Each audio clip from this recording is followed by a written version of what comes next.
So I was living in the Twin Cities, and the La Crosse Symphony was looking for guest conductors in 1993, 1994. And I had an absolutely wonderful time, which I just retained in my memory, this wistful time discovering this beautiful city nestled on the banks of the Mississippi. And then so in 2010, the LSO was doing a music director search. So I was at that point, I was like the suitor standing at the doorbell with the bouquet and the box of chocolates. And because I really wanted to come to La Crosse and settle down and do the work I think I've always been meant to do. So they blessed me with this wonderful job. And it was the post-2008 world for orchestras, and there were profound financial challenges, and we truly met those challenges, and through this beautiful community, and to be enabled to give La Crosse the best orchestra it could possibly have. And that's been our journey together.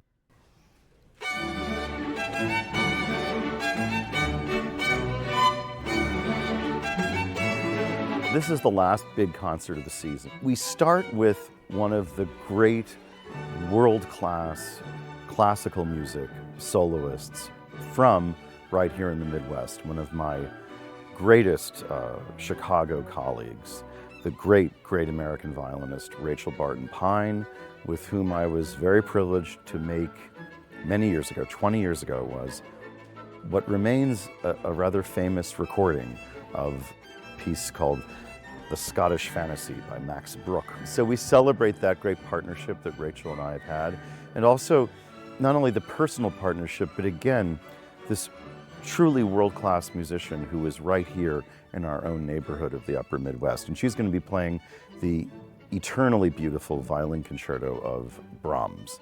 So that's going to be a real honor to work with her on that.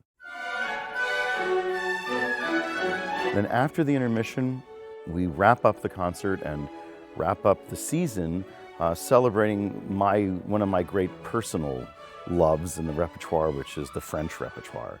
The gorgeous, glorious music of Maurice Ravel, one of the masters of French Impressionism. And we've put together a beautiful montage of three of the greatest orchestral works of Maurice Ravel that all center on the dance.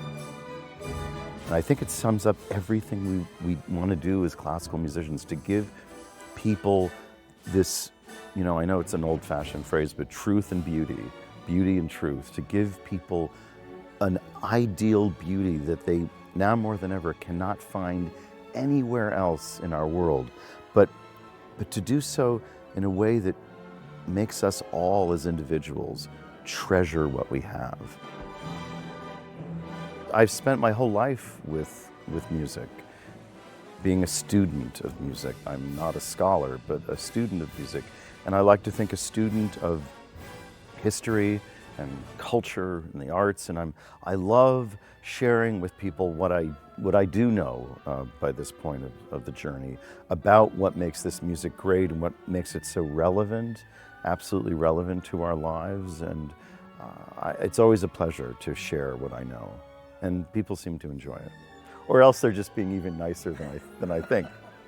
I'm now a man of 60, and I've been plugging away at this conducting racket for a good 40 years. And I want to do everything I can to continue what I've been doing, to bring to La Crosse the finest symphony experience they can possibly have, to explore new and forgotten paths in this great repertoire we have, and also to venerate the great familiar works that we all know and love. And I do like to think, I hope I'll be forgiven for saying that I think for me the La Crosse Symphony is the crown jewel of the cultural scene in this Cooley region. If that is a reflection on what we've been able to do together for the last 15 years, then I'll take the compliment.